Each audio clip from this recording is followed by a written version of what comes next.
18일 저녁 7시 토트넘은 호주에서 웨스트햄과의 첫 프리시즌 경기를 마쳤습니다. 경기 전 토트넘 공식 SNS에서는 프리시즌 첫 경기의 선발 라인업을 공개했는데요. 선발 명단에서나 벤치 명단 그 어디에서도 손흥민의 이름은 보이지 않았습니다. 지난 6월 14일 손흥민은 국내 한 언론 매체와의 인터뷰에서 수술 사실을 굳이 알려야 되나 생각했다. 사실 시즌 내내 고생을 많이 해서 8, 9개월을 참고 뛰다가 도저히 안 되어서 결국엔 수술을 했다고 밝히며 본인이 지난 시즌 부진했던 이유에 대해서 말했습니다. 손흥민을 괴롭혔던 부진의 이유는 바로 스포츠 탈장이었습니다. 스포츠 탈장이란 보통 사타구니 내 얇은 근육이나 인대가 무리하게 뒤틀리거나 반복적인 움직임으로 인해 찢어지면서 파괴되는 과정에서 발생하는 것을 말합니다. 일반 탈장은 복벽이 약한 부분 어디에서나 생길 수는 있지만 스포츠 탈장의 경우 대부분이 사타구니 부위나 아랫배와 넓적 다리가 만나는 곳에서 2에서 3cm 위쪽에 발생하는 경우가 많습니다.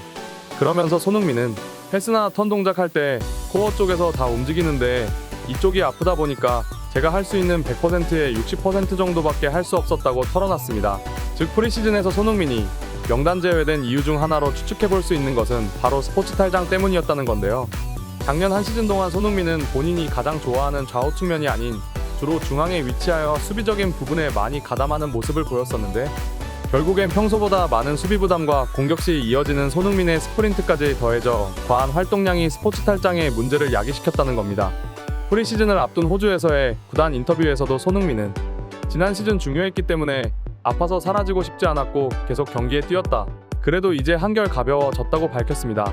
한편 중동의 사우디리그 오퍼의 질문엔 대답할 가치도 없다는 듯한 반응을 보인 손흥민은 내가 사우디리그로 가려고 했으면 지금 이곳에 없었다. 지난 시즌엔 아팠다. 내가 아는 손흥민이 아니었다. 이번 시즌엔 스퍼스의 손흥민을 제대로 보여주고 싶다고 밝히며 새 신임 감독에 대해선 포스테코글루는 기대된다. 새로운 감독이 발표되었을 때 많이 기뻤다라고 하며 2015년 아시안컵 결승전을 기억하고 있고 환상적인 공격 축구가 기대된다 라고 포스테코글루에 대한 소감을 밝혔습니다. 공석이었던 토트넘의 새로운 감독이 된 포스테코글루에 대한 기대는 손흥민뿐만이 아닙니다. 토트넘의 새 감독으로 부임되기 전 영국의 한 스포츠 매체의 인터뷰에서 기자는 맨시티의 감독 펩 과르디올라에게 포스테코글루 감독에 관한 질문을 하게 됩니다.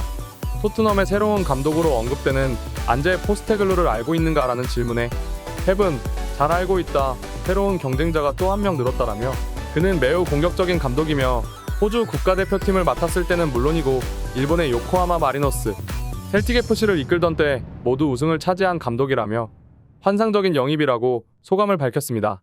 실제로 포스테코글루 감독의 전술은 펩 과르디올라의 전술과 상당히 유사한 부분이 많은데요. 후방에 최소한의 수비수를 배치하고 팀 전체 라인이 상당히 높게 올라가 있는 매우 공격적인 전술의 감독으로 유명합니다. 지난 시즌 토트넘은 콘테 감독 아래 8위라는 초라한 성적으로 리그를 마감하며 08-09 시즌 8위를 마지막으로 14년 만에 유럽 대항전 진출에 실패하며 콘테의 일관된 수비적인 전술은 완벽한 실패로 끝마치는 시즌이었습니다. 많은 팬들은 이러한 콘테의 수비적인 전술에 분노하며 경질을 요구했는데요. 남은 기간 동안 임시감독 체제에서도 수비적인 문제는 토트넘의 발목을 붙잡고 말았습니다. 이런 뒤숭숭한 구단의 분위기에 새롭게 합류한 메디슨의 인터뷰가 화제가 되었습니다. 토트넘 공식 SNS에는 이번 시즌 토트넘에 새롭게 합류한 메디슨과의 인터뷰가 공개되었는데요. 메디슨은 오늘 소니와 스킵이 합류하여 풀스쿼드가 됐다 라고 말하며 손흥민과 첫 만남은 어땠냐는 기자의 질문에 메디슨은 때로는 새로운 선수로서 새 클럽, 새 라커룸으로 들어가는 것이 어려울 수 있다. 하지만 손흥민은 나를 몇 번이고 환영하며 반겨줬다. 손흥민은 최고의 선수 라며 토트넘의 첫 합류 소감을 밝히기도 했습니다. 뒤숭숭한 분위기 속에 호주에서의 첫 감독 데뷔전은 과연 성공적이었을까요?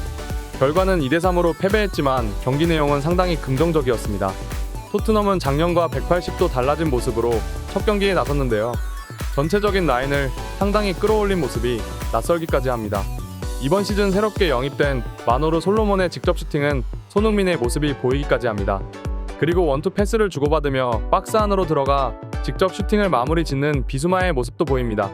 작년 토트넘에서 좋지 않은 모습과 부상으로 상당 시간 경기장에서 이탈해 있던 모습과는 정반대의 모습입니다. 이와 같이 토트넘은 라인을 상당히 끌어올리며 공격적인 모습으로 경기 내내 일관된 모습을 보였는데요. 문제는 역시나 수비에서 드러났습니다. 기존부터 토트넘 수비에서 문제를 보였던 산체스의 잦은 실수와 수비수들 간의 소통되지 않는 모습에서 어이없게 실점이 나왔습니다. 현재 토트넘은 레버쿠젠의 에드몽 탑소바, 볼프스부르크의 미키 판더벤과 이적 조율 중이라는데요. 수비수 보강만 성공적으로 마친다면 이번 시즌 포스테코글루가 이끄는 토트넘은 충분히 기대할 만한 모습이었습니다. 첫 프리시즌 경기에서 손흥민의 모습은 볼 수 없었지만 최근 몇 년 동안 볼 수 없었던 공격 축구를 보게 된 팬들은 새롭게 바뀐 토트넘과 손흥민에 대해서 기대하지 않을 수가 없습니다. 하루빨리 수비 보강이 이루어져 토트넘이 다시 유럽 대항전을 나가게 되고 손흥민도 역시 최고의 위치에서 최고의 컨디션으로 다시 리그 최정상으로 우뚝 서길 기도하겠습니다. 지금까지 긴 영상 봐주셔서 감사합니다.